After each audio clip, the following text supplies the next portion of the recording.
Making a film like Jurassic World: Fallen Kingdom is no easy task. Seeing some of the behind-the-scenes footage will give you a whole new perspective on how much work and preparation went into creating the blockbuster sequel starring Chris Pratt and Bryce Dallas Howard. Watch to see some crazy movie magic as secrets behind some of the most spectacular scenes are revealed. Before you watch, click subscribe. You'll join our notification squad and be the very first to know of new Screen Rant content.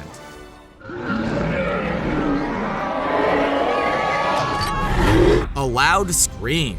Acting in a dinosaur film is a little harder than most people realize. Long before the digital effects, sound effects, and dinosaurs are inserted into the frame, many of the actors are reacting to nothing. In the case of Jurassic World: Fallen Kingdom, both Claire and Franklin are confronted by the intimidating and scary Baryonyx dinosaur. Only when taping the scene, the digital dinosaur was nowhere to be found, and its roar was simply one of the crew members doing their very best to sound intimidating. As Franklin, Justice Smith provided a great scream and terrifying reaction, even though the Baryonyx was never really there. Human femur bone, no big deal. A human bone. Chris Pratt is not only great on screen, but it's always worth checking out the blooper reels for any movie or show he appears in. It's no different for Jurassic World: Fallen Kingdom, as Pratt goofs off and provides plenty of laughs behind the scenes. During one moment, Pratt kneels down on some terrain and picks up a bone he claims to be a human bone. Other times, he carries his gun like a modern-day James Bond. As you witness his behind-the-scenes antics, you're easily reminded of the goofy character Andy that he played on the NBC sitcom Parks and Recreation. Pink and pink. Fake camera. Yep. Ancient Future 3. To prevent leaks and awareness, many film productions are made under fake names and registered under fake titles. Even though a massive undertaking like Jurassic World: Fallen Kingdom is a little hard to hide, the production still used a code name, which was pretty fitting with the franchise. By looking at behind-the-scenes footage, a number of the film clappers feature a film logo for a movie entitled Ancient Future 3. The font is the same as Jurassic World, and the dashes used to represent the 3 are the same ones used for Jurassic Park 3. The title sounds like a Sci-Fi Channel made-for-TV ripoff film. It's going to be intense and pretty spectacular. A slow-motion run.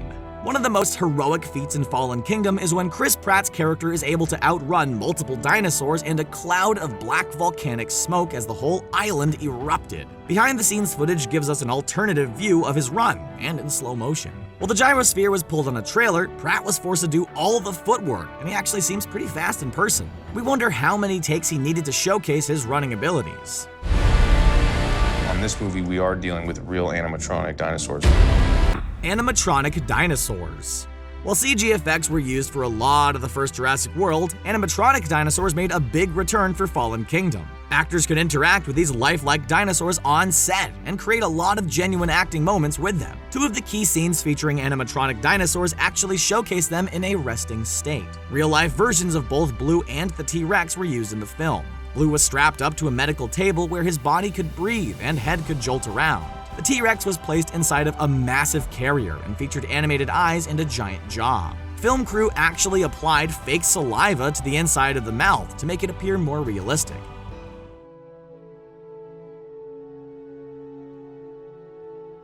Playing with toys. In one of the cutscenes from Jurassic World: Fallen Kingdom, we see the character Maisie playing around with the dinosaur exhibit at her grandfather's estate. While at the massive display of an island, Maisie does what we would have all done as kids. She plays with it. Using a T-Rex toy, Maisie guides the dinosaur to the top of the mountain in epic fashion. Now, if only the massive model of the island could get released as a toy, our childhood dreams would come true, and other Jurassic World figures would be flying off the shelf. Fixed it. Changing the light bulb. Franklin's character was essential in getting the dinosaur trackers turned back on, but in a deleted scene, his tinkering and tech skills may have gone a little too far. While in a Jurassic World security center, Franklin manages to fix a light bulb. The fix only lasts so long as the light bulb bursts just seconds later. In the shot, we get a preview of Franklin's high-pitched scream. The scene may have been cut, so we hear the scream in all its glory when the dinosaur invades the area. These small moments help add to the character, but ultimately get cut for time. Colin Trevorrow returns. Colin Trevorrow not only directed the first Jurassic World, but he wrote Fallen Kingdom, and his influence is definitely felt on this film, even though he didn't direct it. Colin Trevorrow is often seen behind the scenes providing insight and working with the crew to help the film come to life. It only makes sense Trevorrow would spend a lot of time on set. Not only was he the writer of Fallen Kingdom, but he has been announced as the director of the highly anticipated Jurassic World 3. With many ideas in mind, Trevorrow is already setting the seeds for the future of the franchise, and which direction multiple scenes will take. Are you okay? I'm okay. Building suspense. Jurassic World Fallen Kingdom director Juan Antonio Bayona is known for crafting suspense. Films like The Orphanage and The Impossible have showcased this unique style while providing scares for audiences. He brought the same intensity into Fallen Kingdom, just on a much bigger budget and with a scary monster in the form of the Indoraptor. As seen behind the scenes, Bayona was hands-on in providing some of the intense moments. He held the Indoraptor claw puppet while rehearsing some scenes, and also created some quick jump scares with a few perfectly timed door slams.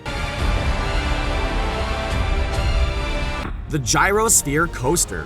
One of the best returns from the first Jurassic World was the Gyrosphere. The machine may have been inoperational after the park was closed down, but the characters found plenty of use for it as they go for the scariest joyride of their lives. In the movie, the Gyrosphere flies off a cliff and into the waters. The reality of the filming was much different. The Gyrosphere was set up on a small roller coaster track, as the actors had to go down the ride multiple times to capture the takes. The dramatic drop is perfectly captured, and Universal Studios should really study this behind-the-scenes footage to get a new Gyrosphere ride idea for their parks.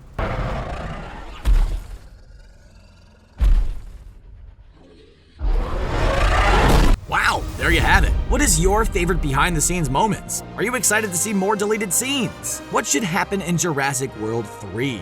Let us know in the comments section below. And please don't forget to like this video, share it, and subscribe to Screen Rant on YouTube so you can stay up to date with our awesome videos. Thanks for watching.